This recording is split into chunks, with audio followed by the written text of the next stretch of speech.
सोलापूर महानगरपालिकेचा निवडणूक कार्यक्रम जाहीर झाला असून श्री सिद्धेश्वर यात्रा काळात 15 जानेवारी रोजी मतदान तर 16 जानेवारी रोजी मतमोजणी होणार आहे।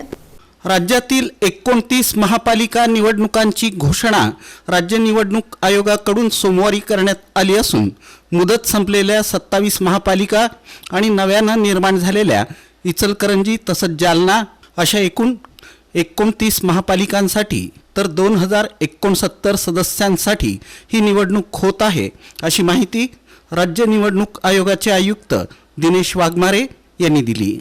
त्यासाठी मुंबईसह राज्यातील सर्वच महापालिकांच्या निवडणुकांसाठी 15 जानेवारीला मतदान होणार असून 16 जानेवारीला मतमोजणी होईल।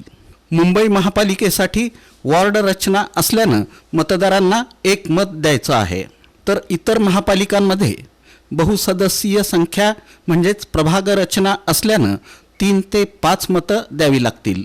निवडणूक आयोगाच्या पत्रकार परिषदेतील ठळक मुद्दे असे: राज्यात महापालिका निवडणुकांसाठी एकूण 3,48,00,000 मतदार आहेत। त्यासाठी 39,147 मतदान केंद्रे असतील।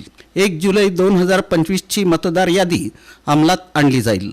भारत निवडणूक आयोगाकडून यादी घेण्यात आली असल्यानं नाव वगळण्याचे अधिकार राज्य निवडणूक आयोगाला नाहीत।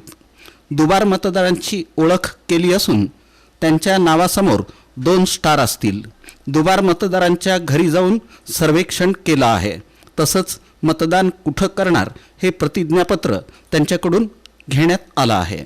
दुबार मतदारांपैकी ज्यांचा सर्व्हे झाला नाही त्यांच्याकडून मतदान केंद्रावर हमीपत्र घेतलं जाईल।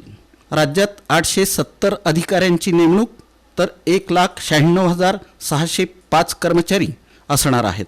निवडणुकांसाठी 48 तास आधी प्रचारावर निर्बंध येतील, त्यानंतर जाहिरातींवर बंदी असेल।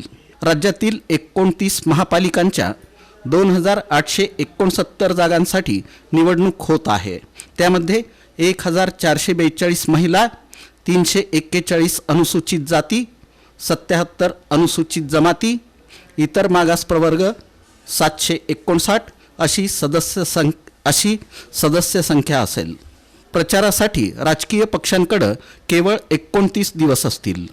असा असेल महापालिका निवडणुकीचा कार्यक्रम। नामनिर्देशन पत्र स्वीकारणं 23 डिसेंबर ते 30 डिसेंबर, अर्जांची छाननी 31 डिसेंबर, उमेदवारी माघारीची मुदत 2 जानेवारी, चिन्ह वाटप आणि अंतिम उमेदवार यादी 3 जानेवारी, मतदान 15 जानेवारी, निकाल 16 जानेवारी 2026। सोलापूर महानगरपालिकेची निवडणूक ऐन श्री सिद्धेश्वर यात्रेच्या काळातच होत असून होम हवन आणि मतदान 15 जानेवारी 2026 रोजी एकाच दिवशी होणार आहे, तर 16 जानेवारी रोजी मतमोजणी होऊन महानगरपालिका निवडणुकीचा निकाल जाहीर झाल्यानंतर त्याच दिवशी रात्री शोभेचं दारूकाम अर्थात फटाक्यांची आतषबाजी करून विजयोत्सव साजरा केला जाणार आहे।